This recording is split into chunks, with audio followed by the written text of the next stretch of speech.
ಅಯೋಧ್ಯಾಪುರವನ್ನು ತೊರೆದು ಈ ಪಂಚವಟಿಗೆ ಬಂದು ಕೆಲ ಸಮಯಗಳೇ ಕಳೆದು ಹೋಗಿದೆ. ಋಷಿ ಮುನಿಗಳೆಲ್ಲ ಮೊದಲಾಗಿ ಬಂದಾಡಿದವರಿದ್ದಾರೆ. ಈ ಘೋರ ಅರಣ್ಯದಲ್ಲಿ ರಾಕ್ಷಸರಿದ್ದಾರೆ ಎನ್ನುವ ಹಾಗೆ ಅವರ ಮಾತಿನಂತೆ ದುಷ್ಟಿಯವರ ಆರ್ಭಟ ಕೇಳಿ ಬರ್ತಾ ಇದೆ. ಭೀಕರವಾದಂತಹ ಸ್ವರವನ್ನು, ಆ ಸ್ವರವನ್ನು ಕೇಳುವಾಗಲೇ ನನ್ನನ್ನು ಭಯ ಆವರಿಸಿಕೊಂಡಿದೆ. ನಮ್ಮ ಸೇವೆಗಾಗಿ ಬಂದವ ಮೈದುನ ಲಕ್ಷ್ಮಣ ಹತ್ತಿರದಲ್ಲಿ ಎಲ್ಲಿಯೂ ಕಾಣುತ್ತಾ ಇಲ್ಲ. ಒಂದು ವೇಳೆ ಆಕೆ ನಮ್ಮನ್ನು ಕಂಡಳು ಎಂದಾದ್ರೆ ದಾಕ್ಷಿಣ್ಯವಿಲ್ಲದೆ ಭಕ್ಷಿಸಿ ಬಿಡ್ತಾಳೆ. ಪ್ರಭು, ನನಗೆ ಭಯವಾಗ್ತದೆ. ನನ್ನನ್ನು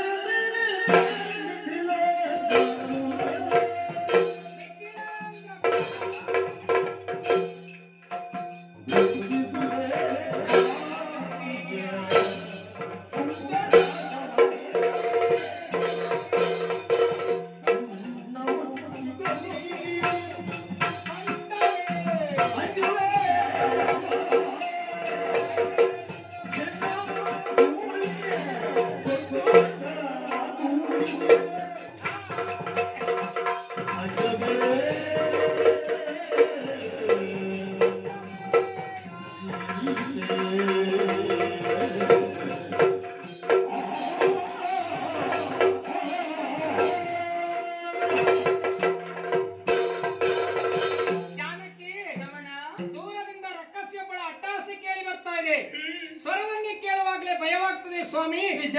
ಒಂದು ವೇಳೆ ಕಣ್ಮುಂದು ಬಂದು ನಿಂತೆಂತಾಳೆ ತಡೆದುಕೊಳ್ಳೋದಕ್ಕೆ ಅಸಾಧ್ಯವಾದಿತ್ತು. ಅವಳ ರೂಪ ನೋಡಿಕೊಂಡು ಅನ್ನುವ ಹಾಗೆ ಹೆದರಿಕೊಂಡವಳಿದ್ದೀಯ.